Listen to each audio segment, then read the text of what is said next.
डोंबिवलीमध्ये बहुतांश रस्ते जे खराब झाले त्याचं डांबरीकरण झालं. तुम्हाला वाटतं ती जी पाहणी काल झाली कदाचित ती हेलिकॉप्टरमधून झालेली असेल, त्यामुळे त्यांना कसे सूक्ष्म खड्डे दिसले नसतील. आज तुम्ही डोंबिवलीमध्ये मी तिथे उभा आहे सर्वेश हॉलजवळ, तो परिसर बघा फडके रोडपर्यंत. त्याच्यानंतर तुम्ही सावाजी विद्यालय जो पूर्व पश्चिम डोंबिवलीला जोडणारा जो कॉलेज वाहनांसाठी जो पूल बनवला नाही तिथले खड्डे बघू शकता. सुभाष रोडला बघू शकता, गरिबाच्या वाड्यात तुम्ही बघू शकता. एवढे खड्डे झालेले आहेत, लोकांना पायी चालता नाही ना.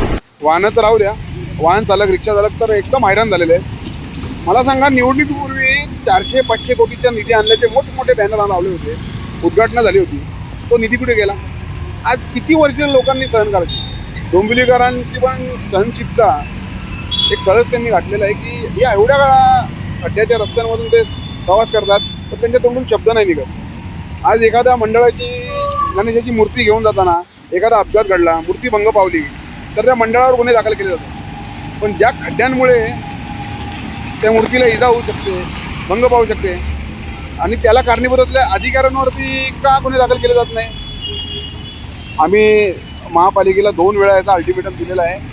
आता जास्तीत जास्त 3 ते 4 दिवसावरती गणपती येणार आहेत, आपल्या घरी विराजमान होणार आहेत आणि खड्ड्याची परिस्थिती बघू शकता जैसे ते. आता तुम्ही माझ्या मागे बघू शकता महापालिकेचा JCB आणि रोलर इथे उभा आहे. काही नेत्यांचं म्हणणं आहे की डांबरीकरण करण्याचं, खड्डे बुजवण्याचं काम सुरू आहे, पण प्रत्यक्षात तुम्ही बघू शकता ती कामं फक्त रस्त्यावरती नाही तर कागदावरती सुरू आहेत. त्याच्यानंतर ती बिलं मंजूर केली जातील, त्याच्यामधून टक्केवारी घेतली जाईल. प्रत्यक्षात मात्र ती कामं बंद आहेत. फक्त लोकांची दिशाभूल, एखाद्या पक्षाने आवाज उचलला त्याला दाखवण्यापुरतं इथे आणून ते उभा केलेलं आहे की आमची कामं चालू आहेत. फक्त भ्रष्टाचार सुरू आहे, टक्केवारी खाल्ली जाते आणि लोक या खड्ड्यांमधून प्रवास करत आहेत. लोकांना मणक्याचे आजार होत आहेत, लोकांना त्रास होतोय, ट्रॅफिक होत आहे खड्ड्यांमुळे. कोणाला काही पडली नाही. आता निवडणुका जेव्हा येतील तेव्हा रस्त्यावर येतील, आंदोलनं होतील, त्यानंतर उद्घाटनं होतील. पुन्हा 5 वर्ष तेच भोग भोगायचे डोंबिवलीकरांना.